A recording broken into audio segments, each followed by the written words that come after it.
Assalamualaikum warahmatullahi wabarakatuh. Selamat datang kembali di channel kami, teman-teman semua. Seperti di video yang pertama kemarin, bahwasanya di channel ini kami akan menceritakan pengalaman-pengalaman goib mistis yang menarik, yang secara akal ini tidak masuk akal, tapi inilah yang dialami. Untuk kedepannya kami juga akan mengundang narasumber-narasumber yang akan menceritakan pengalamannya juga terkait dengan pengalaman mengenai hal-hal yang baik. Oh ya teman-teman, mohon maaf sebelumnya di video yang pertama kemarin ternyata kok antara suara dengan videonya ada ketidaksinkronan gitu. Jadi mohon maaf karena masih proses belajar dan untuk kedepannya akan selalu diperbaiki. Tetap stay tune di channel kami. Oke, lebih lengkapnya akan kami ulas di berikut ini.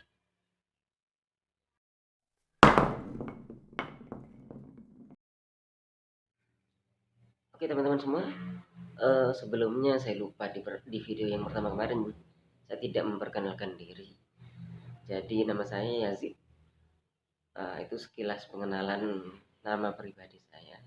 Salam kenal semuanya.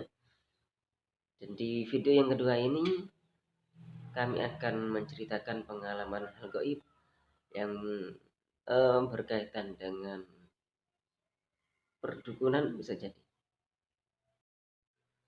Sebagai manusia biasa, tentu kita memiliki sebuah perasaan, yang perasaan itu tidak lepas perasaan suka kepada lawan jenisnya.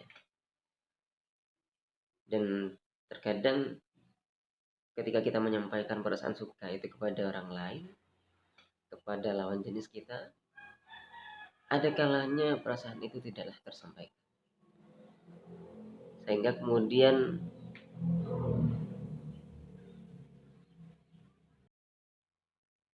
respon dari ketidaksampaian perasaan kita itu dibalas dengan penolakan.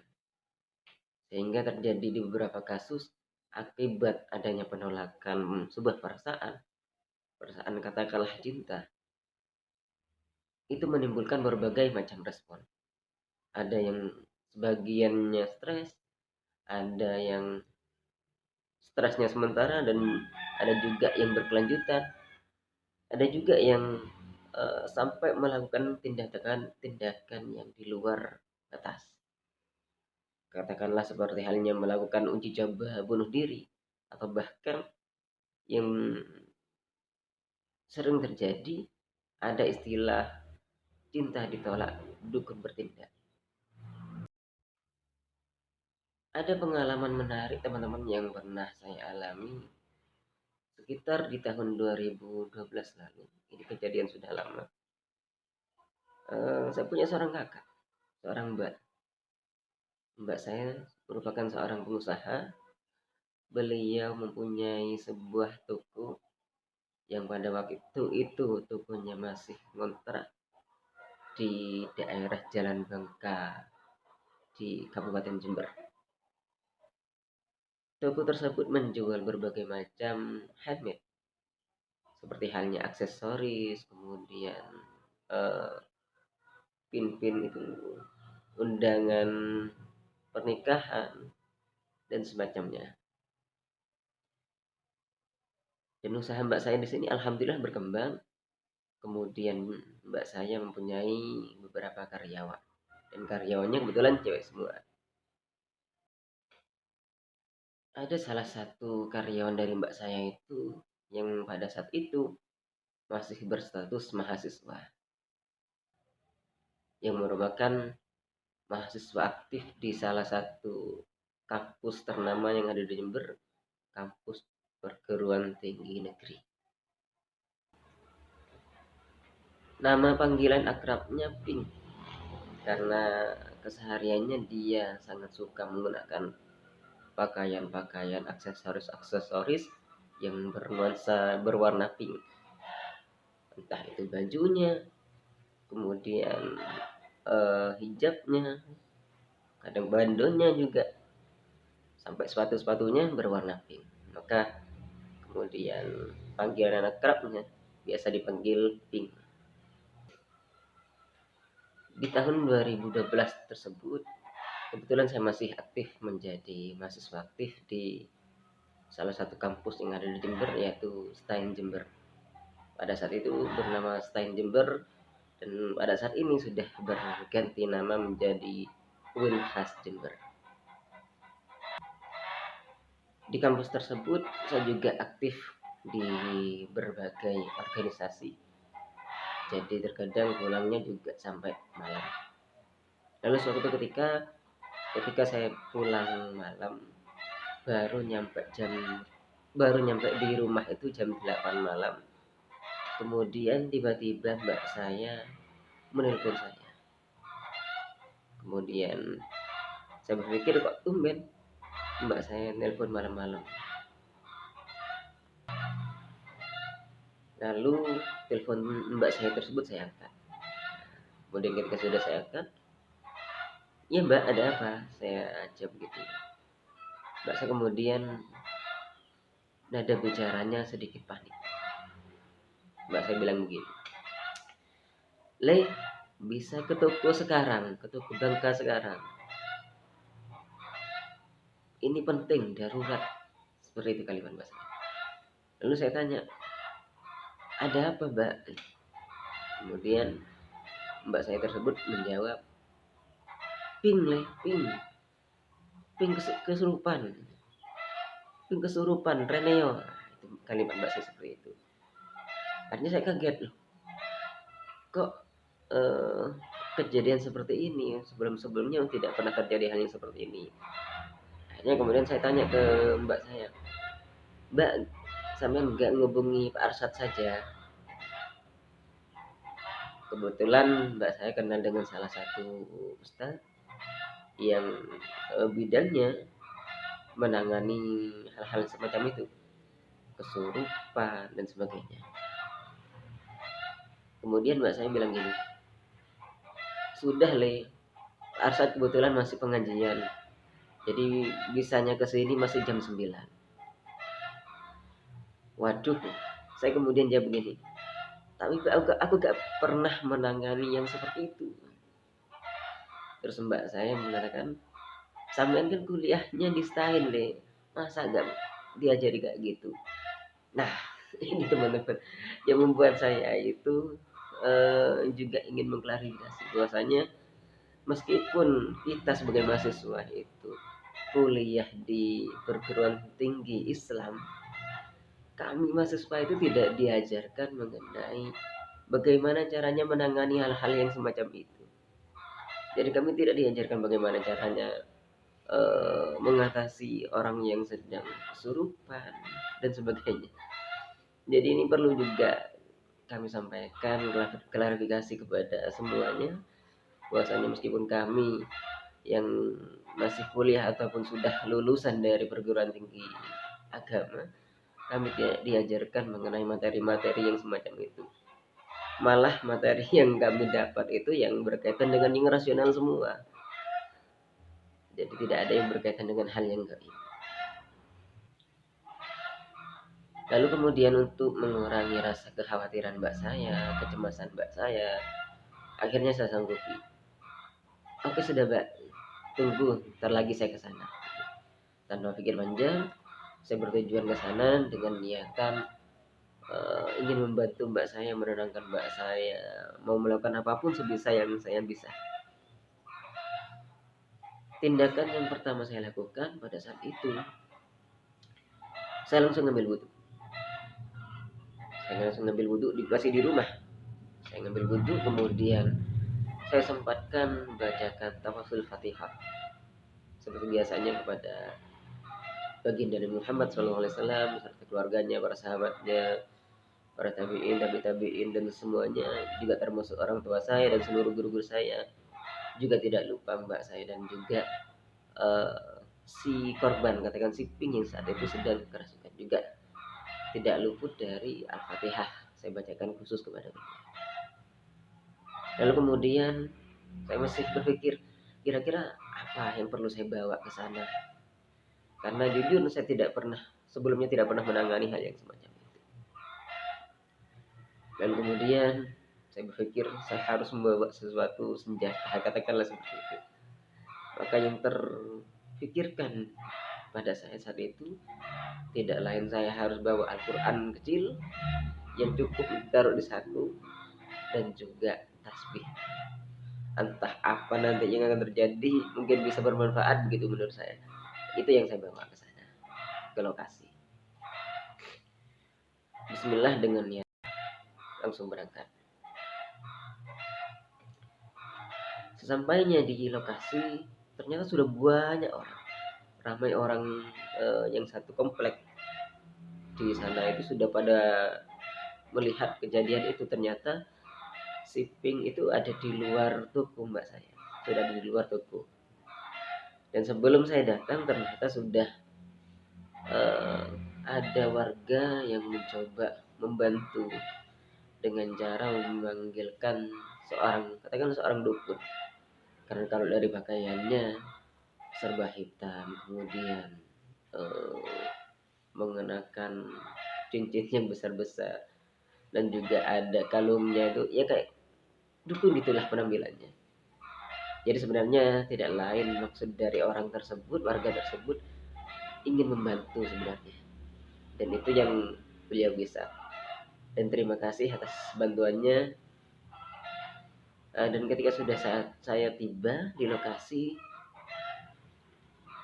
tiba-tiba orang-orang memperhatikan saya yang saat itu baru datang.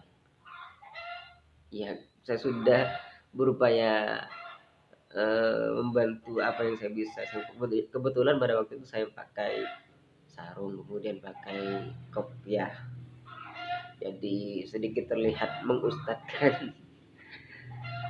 Kemudian ketika sudah saya masuk ke lokasi, melewati pintu pagar, saya lihat pada saat itu si Pink itu sedang tergeletak di pangkuan mbak saya.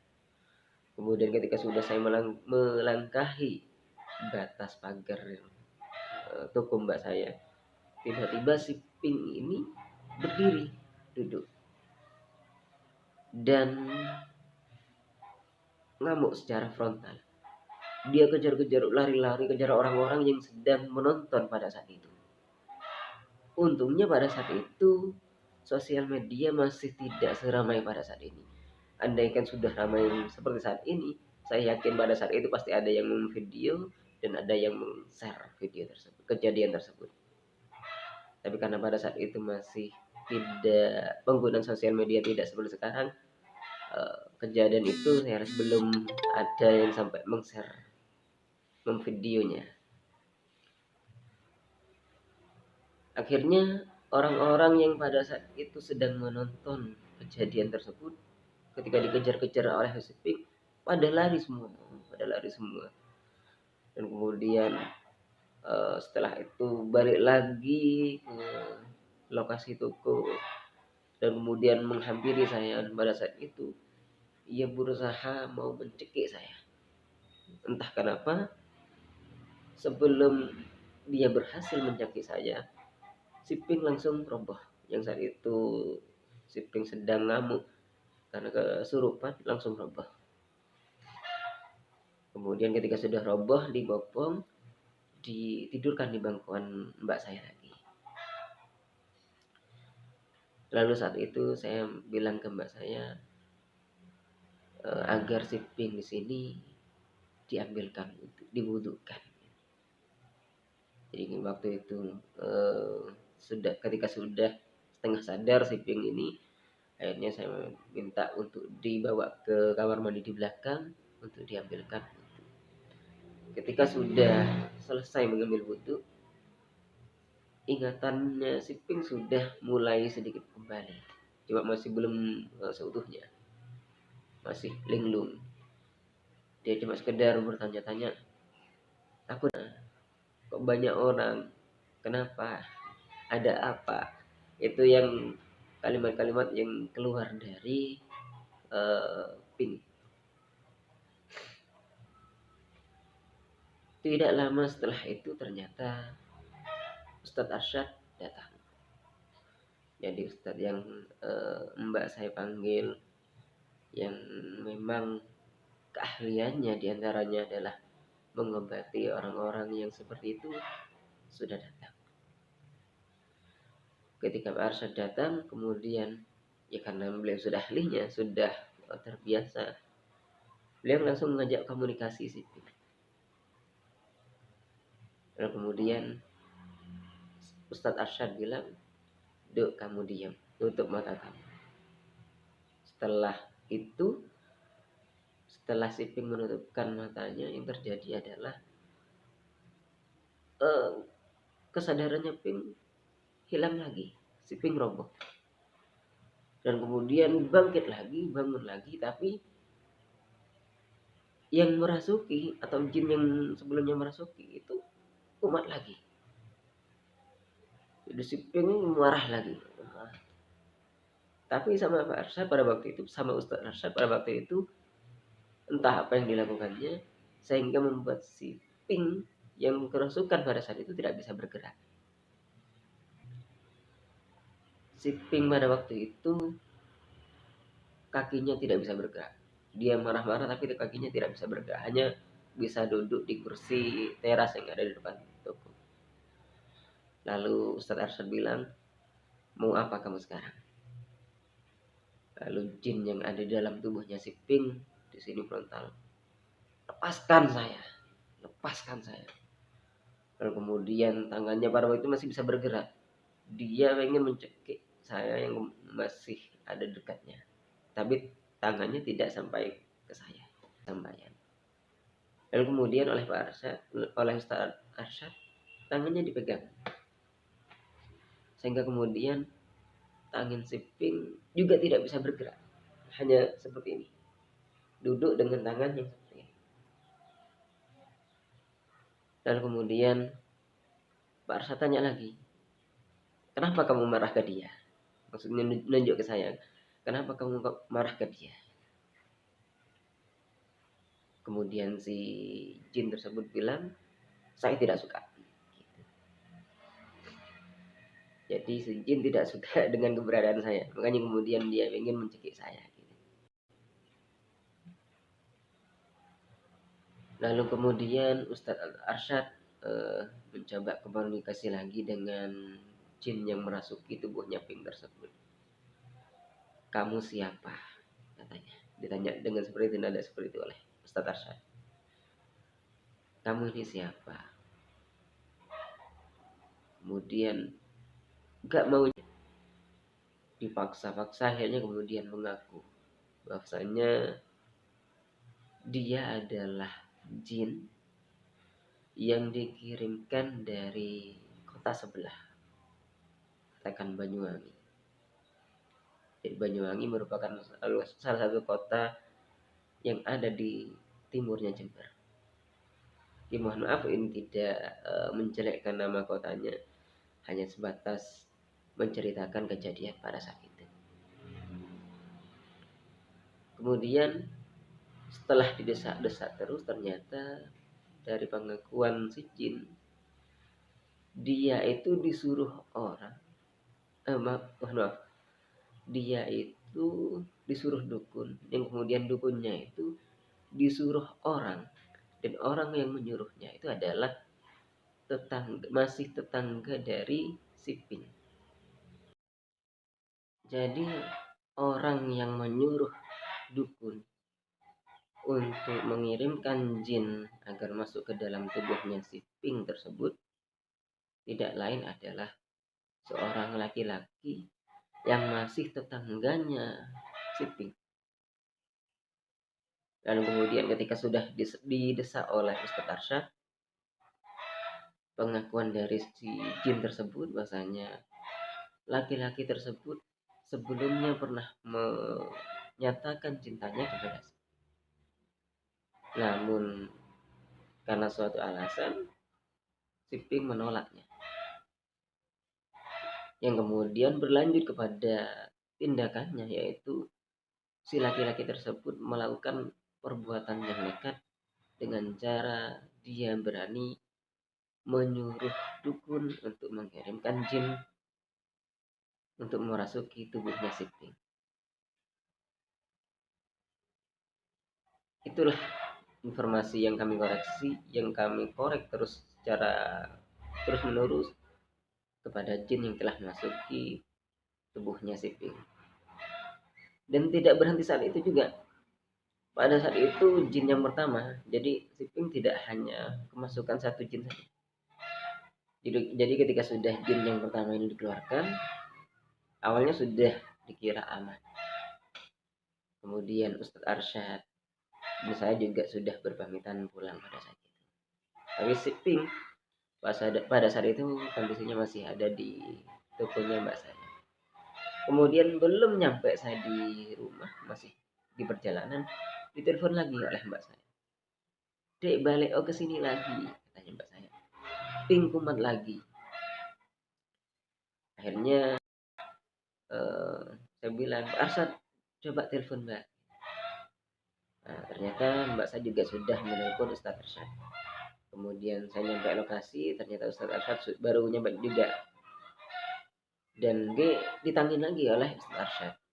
Lalu kemudian setelah jin yang kedua itu dikeluarkan, kemasukan lagi jin yang beda dengan jin yang berbeda, bukan jin yang pertama tadi dan juga bukan jin yang kedua tadi, tapi ini sudah jin yang berbeda. Terus seperti itu dikeluarkan, ada yang masuk lagi, dikeluarkan, ada yang masuk lagi, sampai 11 kali. Jadi dalam satu malam si Pink tersebut kemasukan jin sebanyak 11 kali, hingga akhirnya ketika sudah, kalau tidak salah jam 1 dini hari, karena sudah dilihat tidak ada kerasukan lagi, akhirnya kami memutuskan untuk segera pulang untuk beristirahat, dan si Pink juga dibawa pulang untuk istirahat. Lalu setelah kejadian itu saya minta izin ke mbak saya agar saya tidur di toko mbak saya pada malam itu, karena mbak saya merasa tidak tenang, merasa takut. Ya, saya minta izin untuk tidur di sana. Akhirnya malam itu saya tidur di tokonya mbak saya, dan keesokan paginya saya berupaya untuk bersih-bersih yang ada di lingkungan tokonya mbak. Dan di depan tokonya mbak itu ada bunga-bunga, jajaran bunga-bunga taman gitu kan, yang diwadahi pot. Dan yang saya lihat pada waktu itu, saya kebetulan sekali melihat di pot, di salah satu pot bunga itu ada tanah yang dibungkus plastik, sehingga kemudian bentuknya bulat seperti kue, mirip bentuknya itu bulat seperti Oreo. Jadi warna kehitaman seperti itu. Saya tidak tahu itu awalnya apa. Kemudian tanpa saya curiga, saya ambil itu karena saya tidak pernah melihat itu, karena masih dibungkus plastik. Akhirnya saya coba buka plastik itu. Ternyata di dalam isinya adalah tanah. Dan kemudian tanah itu saya kupasi lagi. Ternyata di dalam tanah yang berbentuk kue itu ada semacam biji-bijian yang kemudian dibungkus kain putih dan dililit benang. Jadi saya punya curiga, ini apa maksudnya? Makanya kemudian saya punya pandangan bahwasanya lewat perantara inilah si Pink tersebut diguna-guna. Dan kemudian benda itu saya rusak dan saya buang ke tempat yang jauh. Saya bilang ke mbak saya nemukan ini. Saat itu saya sudah buang. Dan alhamdulillah setelah kejadian itu tidak pernah terjadi lagi, tidak pernah ada kesurupan lagi. Jadi begitulah teman-teman semua, kejadian nyata yang pernah saya alami, saya temui. Jadi apabila kita punya masalah hal yang demikian, janganlah kita mengambil tindakan yang salah, sangat salah. Jadi manakala misalkan dari kita ada yang patah hati, jadi cobalah untuk mendekatkan diri kepada ilahi Robbi dengan cara mungkin bisa silaturahmi kepada guru-guru kita, bisa minta saran kepada orang tua kita, sehingga kita terhindar dari perilaku-perilaku yang menyesatkan. Begitulah cerita pada kali ini di pertemuan di episode yang kedua ini. Semoga menghibur dan semoga ada hikmah yang bisa kita ambil dari cerita tersebut. Sekian, terima kasih. Assalamualaikum warahmatullahi wabarakatuh. Jangan lupa like dan subscribe.